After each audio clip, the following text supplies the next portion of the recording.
दोस्तों, हंसाता, रुलाता और हर किरदार में जान डाल देने वाला एक ऐसा अभिनेता जिसका नाम सुनते ही चेहरे पर मुस्कान आ जाती थी। आज हम बात करेंगे हिंदी सिनेमा के मशहूर कॉमेडियन आसरानी की, वो जिनकी कॉमिक टाइमिंग और संवाद शैली ने अमर कर दिया शोले के जेलर को। आइए जानते हैं उनके जीवन की पूरी कहानी और संघर्ष से सफलता तक।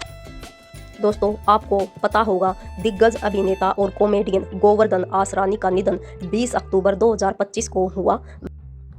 आसरानी जी 84 साल के थे और पिछले कुछ दिनों से मसूर के जुहू स्थित आरोग्य निधि अस्पताल में भर्ती थे, जहां उन्हें सांस लेने में तकलीफ थी और फेफड़ों में पानी भरने की शिकायत थी। डॉक्टरों की देखरेख में इलाज के दौरान दोपहर करीब 3 बजे उन्होंने अंतिम सांस ली। आसरानी का अंतिम संस्कार उसी शाम सांता क्रूज शमशान घाट पर किया गया, जिसमें केवल परिवार और करीबी लोग मौजूद थे। परिवार ने यह कदम आसरानी की अंतिम इच्छा के अनुरूप उठाया।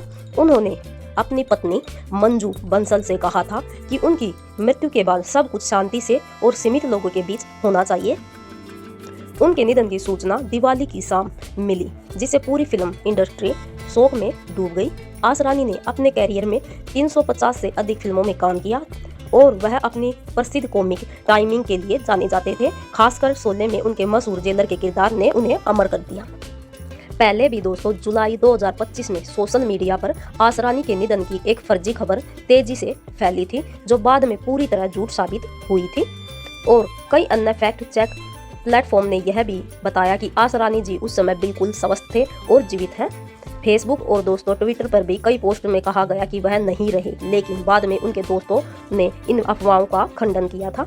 उस समय बॉलीवुड सेलिब्रिटी ने भी सोशल मीडिया पर लोगों से अपील की थी कि आसरानी के निधन से जुड़ी अफवाहों शेयर न करें, क्योंकि अभिनेता स्वयं ने लाइव वीडियो में भी बताया था कि वह बिल्कुल ठीक है। हालांकि अब 20 अक्टूबर 2025 को वास्तव में उनका निधन हो गया है, जो उनके परिवार द्वारा भी पुष्टि की गई है। आसरानी नाम से मशहूर गोवर्धन आसरानी का जन्म 1 जनवरी 1941 को जयपुर राजस्थान में हुआ था। वह सिंधी हिंदू परिवार से थे। बचपन से ही नाटक और अभिनय में रुचि रखते थे। Schooling saint Xavier's school Jaipur से और ग्रेजुएशन राजस्थान कॉलेज से उन्होंने किया था। अभिनय का जुनून देखकर उन्होंने पुणे के film and television institute of India से ट्रेनिंग ली। दोस्तों, 1967 में हरे कांच की चूड़ियां से फिल्मी कैरियर की उन्होंने शुरुआत की थी। प्रसिद्ध निर्देशक ऋषिकेश मुखर्जी ने उन्हें गुड्डी और सत्यकाम जैसी फिल्मों में मौका दिया था। धीरे धीरे आसरानी ने 70 के दशक में अपनी हास्य भूमिकाओं से पहचान बनाई। बावर्ची, अभिमान, परिचय, छोटी सी बात और दोस्तों रफू चक्कर। 1975 की सुपरहिट फिल्म शोले में अंग्रेजों के जमाने के जेलर का किरदार उन्हें अमर कर गया था। उस समय उनका संवाद और अंदाज लोगों की जुबान पर बहुत ही ज्यादा चढ़ गया था। आसरानी ने चला मुरारी हीरो बनने 1977 से निर्देशन क्षेत्र में भी कदम रखा, जिसमें उन्होंने खुद मुख्य भूमिका निभाई थी। यह फिल्म युवाओं की संघर्षपूर्ण यात्रा को प्रदर्शित करती थी। बाद में उन्होंने सलाम, मेम साहब और हम नहीं सुधरेंगे जैसी फिल्मों का निर्देशन भी किया। आसरानी की शादी अभिनेत्री मंजू बंसल से हुई, जिनके साथ उन्होंने कई फिल्मों से अभिनय किया।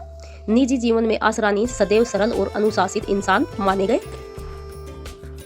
गोवर्धन आसरानी को कोई संतान नहीं थी। उनके और उनकी पत्नी मंजू आसरानी के कोई बच्चे नहीं थे।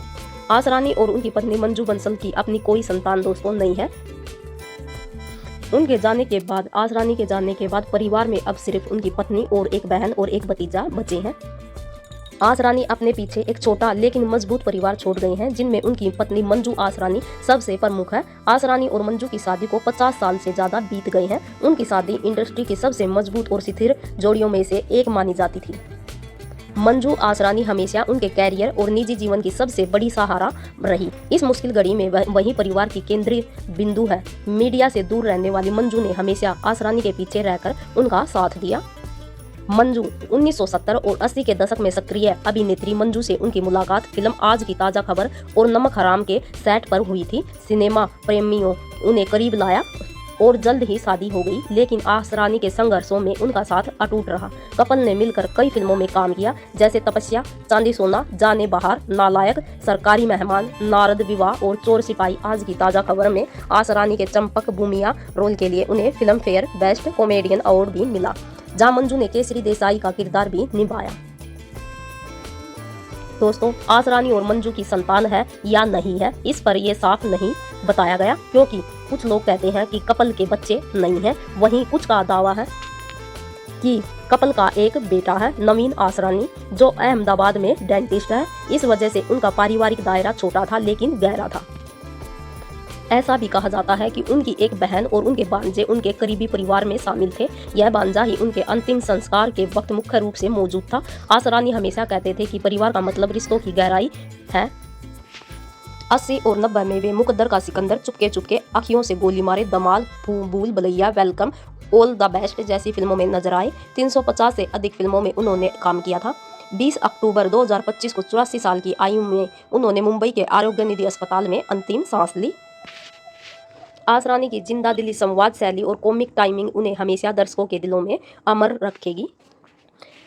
84 साल की उम्र में दोस्तों हमें आसरानी छोड़कर चले गए, लेकिन उनकी मुस्कान, उनके संवाद और उनके किरदार हमेशा हमें हंसाते रहेंगे। और अगर आपको ये वीडियो पसंद आई हो तो लाइक कीजिए, अपने विचार कमेंट में साझा करें और चैनल को सब्सक्राइब करना न भूलें, ताकि दोस्तों पुराने बॉलीवुड के ऐसे ही यादगार किस्से आप तक पहुंचते रहें।